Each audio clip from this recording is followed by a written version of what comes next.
This section is going to be on screen installation. At this juncture, you have the host site on board and the paperwork's been turned in. And there's likely been some discussion already as to where the screens are going to be placed. Obviously, we need the owner's input, as ultimately it's their decision on where things go. From our perspective, obviously the best position for maximum viewership is best. And for our signature host sites, you might want to consider multiple screens. When you're filling out the installation checklist, we're going to need to know what type of screen is in there.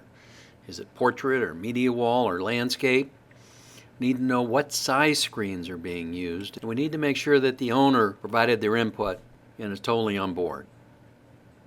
It's important that these checklists be filled out. There's one that's referred to as equipment being utilized. So we need to know the specifics of all the equipment, including the serial numbers and location of the equipment. It's very helpful if the installer draws out a schematic, a map if you would, and scans that to us after the project. When complete, it would be helpful if the installer provide us with a photo of the serial numbers on the equipment, as well as photos of the equipment, both close up as well as afar, so that we can get a sense of how it fits into the establishment. It would also be helpful if they provided us with a picture of the establishment from the outside. Typically, that last checklist is filled out by the rep or the franchisee. This checklist is filled out by the installer. And we would recommend that they not get paid until the sheet has been turned in and the photos have been provided. As we've mentioned before, this installation needs to be done by a licensed and bonded contractor. In our experience, you will find that the costs vary. But it's the franchise responsibility to find that installer and obviously pay them. Media 360 would like a copy of the installer's insurance policy for their records. And we would suggest, although it's not required, that the installer listen to the module that pertain to the equipment installation.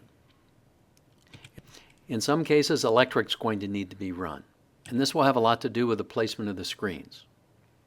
Does the electrician need to run power, or are they going to hide the cord? Basically, you need a minimum of 2 plugs per screen, one for the TV and one for the server. And you need to be sure that you have that host site owner involved in the entire decision-making process here.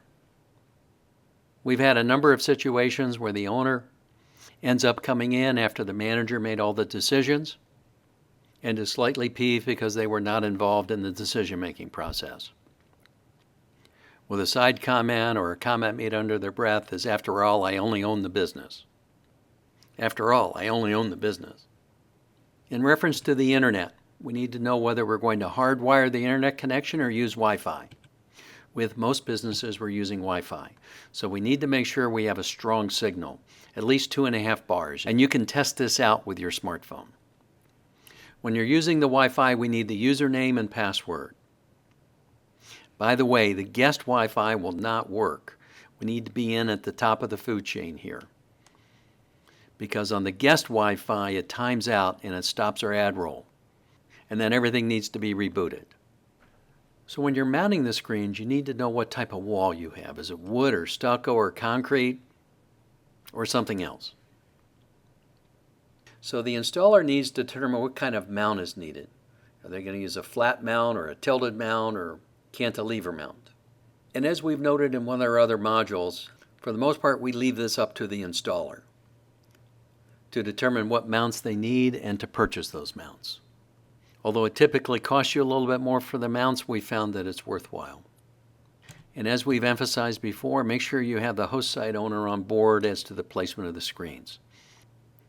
If you have to change things around, then it's going to be your cost.